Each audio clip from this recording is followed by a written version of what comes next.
மறுபடியும் உள்ள வளர்ப்பா. Hello.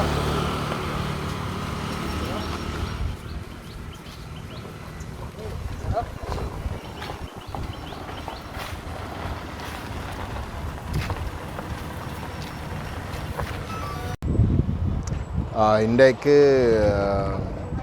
Social மீடியாவில் நான் பரப்பினதாக தையட்டி விஹாரை இடித்து உடைப்பதற்காக 8ஆம் தேதி பிப்ரவரி மாதம் எல்லாரையும் அழைத்து வெளியிடப்பட்டதாக சொல்லப்படுகின்ற அந்த போஸ்டர் தொடர்பாக ஒரு வழக்கு தாக்கல் செய்யப்பட்டு என்னை குற்றவாளியாக வந்து அறிமுகப்படுத்தப்பட்டது. அந்த வழக்கு இன்றைக்கு மெல்லாக நீதவான் நீதிமன்றத்தால் வந்து ஆராயப்பட்டது. ஆராய்ந்த இடத்துல பலாலி ஓஐசி இந்த வழக்கு தாக்கல் செய்யப்பட்ட விடயத்துக்கு எந்த விதமான தொடர்பும் இல்லாத கடந்த பௌர்ணமி அன்று நடைபெற்ற போராட்டம் தடை விதிக்கப்பட்ட ஒரு போராட்டமாக இருந்தும் அதுவும் என்னுடைய பேர் அதில் குறிப்பிடப்பட்டிருந்தும் அந்த தடையை மீறி போராட்டங்கள் நடைபெற்றதாகவும் அந்த போராட்டத்தில் வந்து கோஷங்கள் ஒரு இனவாத கோணத்திலேயும் இனங்களுக்கிடையிலே பிரச்சனைகளை உருவாக்கக்கூடிய வகையில் எழுப்பப்பட்டதாகவும் போலீஸாருக்கு எதிராகவும் எழுப்பப்பட்டதாகவும் அந்த வகையிலே அமைதி நிலைமையை குழப்புற வகையிலே நாங்கள் நடந்து கொண்டதாகவும் நானும் அந்த போராட்டத்தில் கலந்து கொண்ட பொதுமக்களும் நடந்து கொண்டதாகவும் அந்த வகையிலே தான் தொடர்ந்தும் இந்த விடயம் சம்பந்தமாக மேலதிகமான விசாரணையை நடத்தி என்னை குற்றவாளியாக ஐசிசிபிஆருக்கு கீழே கூட இப்படிப்பட்ட செயல்பாடுகள் மீறின ஒரு நிலையில் வந்து குற்றவாளியாக்கி தான் இந்த விஷயத்தை தொடரப்போவதாக சொல்லியிருந்தார். அது மட்டும் இல்லாமல் வந்து இந்த சோஷியல் மீடியாவில் நான் வெளியிட்டதாக குற்றச்சாட்டப்படுகின்ற அந்த தையட்டி விஹாரை உடைக்கிறதுக்குரிய அந்த பதிவு உண்மையிலே யாரால் வெளியிடப்பட்டதென்ற விஷயங்களை ஆராய்வதற்கும் அனுமதி கேட்டு இந்த வழக்கை இன்றைக்கு அவர் முன்மொழித்தவர். அப்பொழுது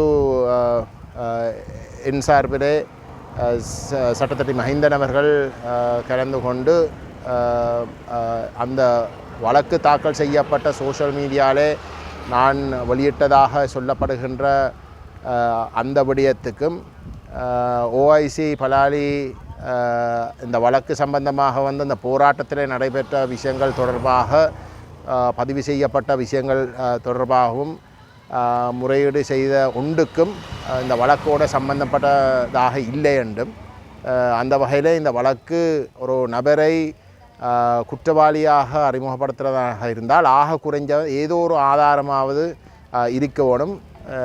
இந்த அந்த சர்ச்சைக்குரிய பதிவு சோஷியல் மீடியாவில் அதாவது தையட்டி சட்டவிரோத விஹாரை இடிக்க சொல்லி போடப்பட்ட அந்த சோஷியல் மீடியா பதிவு ஐ நிராகரித்து அது எங்களோடு சம்பந்தப்படாத ஒன்று விஷயம், எங்களுக்கும் அதுக்கும் தொடர்பில்லை, அது ஃபேக் நியூஸ் என்ற பதிவுகள் என்னுடைய உத்தியோகபூர்வமான ஃபேஸ்புக் மற்றது எக்ஸ்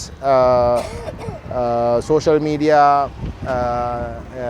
தளங்களிலே வந்து வெளியிடப்பட்டு இருந்தும் அது 3ஆம் தேதி, அதாவது இந்த போஸ்டர் 2ஆம் தேதி இரவு வெளியிடப்பட்டது. 3ஆம் தேதி காலையிலே வந்து நான் அதுக்கு மங்களுக்கும் இடையில் என்னுடைய உத்தியோகபூர்வமான சோஷியல் மீடியா தளங்களிலே வந்து நிராகரித்திருக்கவும் இந்த வழக்கு எத்தனையோ நாட்களுக்கு பிறகு எந்த விதமான விசாரணையும் இல்லாமல் வந்து எந்த விதமான ஆதாரமும் எனக்கு எதிராக இல்லாமலும் வந்து தாக்கல் செய்யப்பட்டிருக்கு.